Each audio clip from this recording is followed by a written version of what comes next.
Hello YouTube. I want to tell you a little bit about UPS's pay policies. Yeah, they used to start people out at $8.50 an hour, and now they're claiming to start people out at $21 or $22 an hour. And then I even heard a recent discussion where the workers said that their pay had been cut down to $16 an hour. Here's what I want to tell you about UPS pay for part-time workers. You might find, as many of my coworkers often did, and as I did, hours or entire days missing from your paycheck working as a part-time package handler at UPS. That happened to me. We lost a lot of time. And then they explained to me why they were doing it too. The supervisors would take hours off our check while maintaining the same amount of production for the week, packages that we'd scanned and moved, in order to artificially inflate our numbers in the system to make it look like we were working a lot faster and a lot more efficiently than we really were. And while it was ingenious to falsify the production records for the purposes of impressing corporate, we suffered for it financially because they were taking wages off of our checks. And those wages that were missing would show up in the form of missing hours. Sometimes entire days or even the whole week would be missing. I had coworkers who came in who were irate because that was happening at the UPS warehouse that I was working at. I had a supervisor who the union caught red-handed, a full-time supervisor, and he ended up having to give penalty pay, but it didn't matter because the practice had gone on so long that we lost a large amount of money.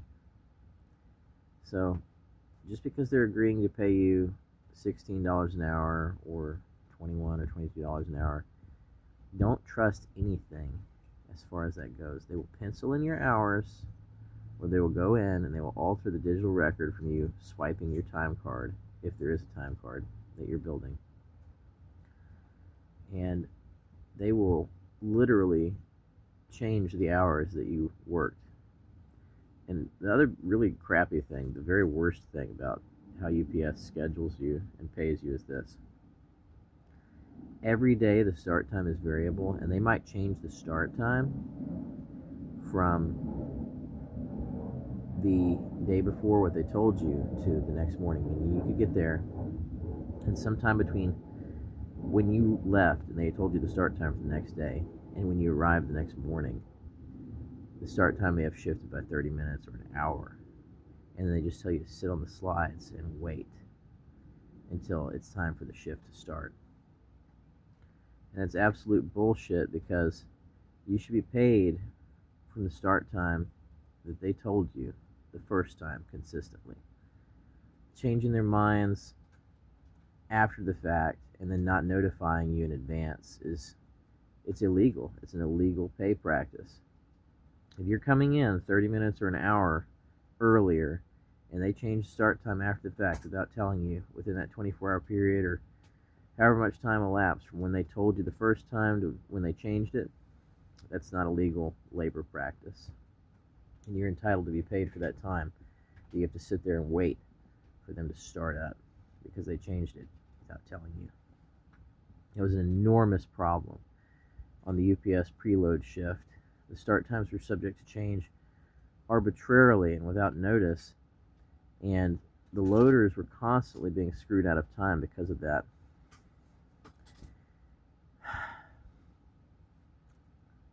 You can't rely on anything they tell you. You have to write down all of your own hours and then compare that to the hours on your check at the end of the week.